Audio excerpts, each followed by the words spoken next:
Kling and Veo can both generate a convincing face in a single shot, but making that same person survive 10 completely different shots is a much harder test. So instead of judging image quality, we gave both models the same character and pushed that identity through close-ups, wider framing, profile angles, changing expressions, different lighting, and increasingly difficult movement. The rule was simple. The person at shot 10 had to still look like the person we started with, not just similar. The facial structure, eyes, nose, proportions, hairline, and overall identity needed to remain recognizable without quietly turning into a different actor. At first, both models looked surprisingly strong. The opening generations were polished enough that choosing a winner seemed almost pointless. Then the camera angle changed. The expression shifted. Lighting hit the face differently, and tiny differences started appearing. That is where this test becomes interesting, because AI character consistency rarely collapses all at once. A face usually drifts piece by piece, and understanding why that happens explains everything we're about to see. The reason is simple. These models are not remembering a face the way a human does. They are rebuilding it again and again from visual patterns, prompt cues, reference strength, and the information available in each new shot. That means every change introduces risk. Turn the head slightly, and the jawline may shift. Change the lighting, and the eyes can look narrower. Add a stronger expression, and the cheeks, mouth, or even age can subtly change. None of these differences seem dramatic on their own, but across multiple generations they begin to stack. This is what makes identity drift so dangerous in longer AI sequences. One small variation becomes the new reference. Then the next shot adds another, and eventually the character still looks plausible, but no longer looks like the exact same person. So the real test was not whether Kling or Veo could create a beautiful face. It was whether either model could resist that gradual drift.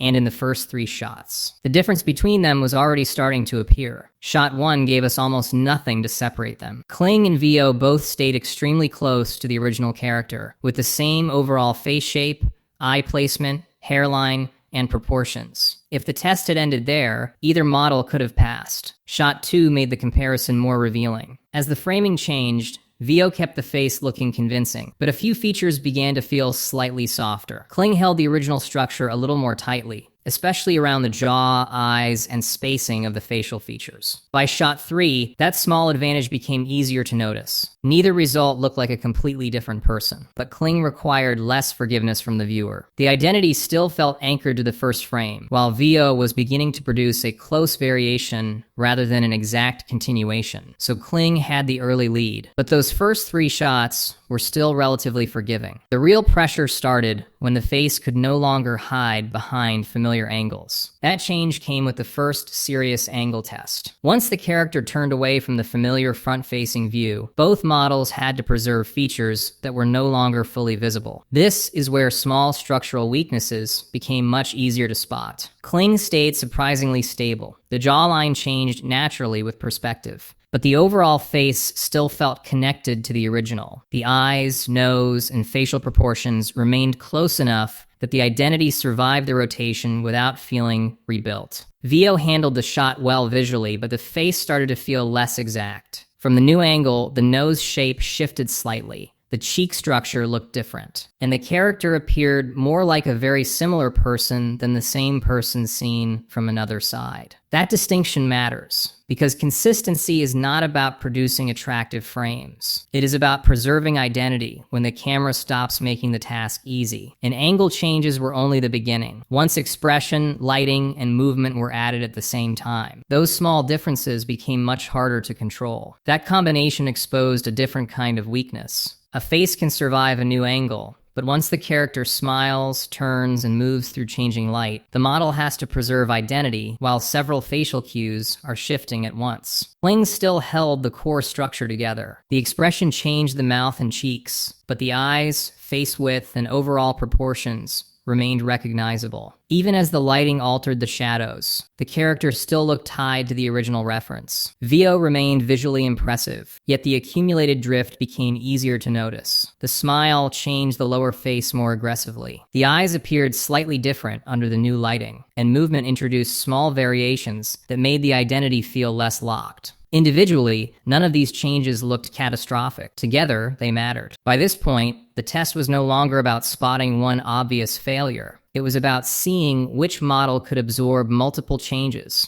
without slowly rewriting the person. And right around the middle of the sequence, that difference stopped looking subtle. By shot 5 and 6, Kling was no longer just holding a slight advantage. Its face still carried the same structural identity from the opening frame, even after several changes in angle, expression, and motion. The small variations were there, but they felt like natural changes in perspective rather than a new person being generated. Veo, on the other hand, was beginning to show a clearer pattern. The results still looked polished, and each individual frame was believable, but the face was becoming less tightly connected to the original. The jaw felt slightly different, the eye shape had shifted, and the overall character was starting to look more like a close relative than the same person. That was the surprise. Veo often looked just as impressive at first glance, but Kling was doing something more important for this test, preserving identity under pressure. Still, the hardest shots had not arrived yet. Wider rotations and more difficult camera positions were about to remove even more visual information from the face, and that would push both models much closer to their limits. That pressure showed up immediately once the camera moved farther around the face. At steeper angles, less of the original structure was visible, so each model had to infer what the hidden side should look like without losing the identity established in the opening shots. Kling began to show small imperfections here. The profile was not perfectly identical, and the shape of the cheek and jaw shifted slightly, but the character still felt connected to the same person. The key features remained stable enough that the changes looked more like perspective than replacement. Veo struggled more noticeably. As the face rotated, the proportions changed further, especially around the nose, chin, and eye spacing. The result was still realistic, but realism was no longer the question. The question was whether the viewer would instantly recognize this as the same character without needing the previous frame for comparison. For the first time, both models were clearly being pushed rather than simply performing well. And that made shots 8 and 9 critical, because by then the winner would depend on which model could recover its identity after all that accumulated pressure. By shot 8, the accumulated differences were impossible to ignore. Kling still showed minor variation, but the character's core identity remained intact. The eyes, face width, jaw structure, and overall proportions continued to point back to the person we saw in the opening frame. Veo produced another polished result, yet the drift had become more noticeable. The face still belonged to the same general character type,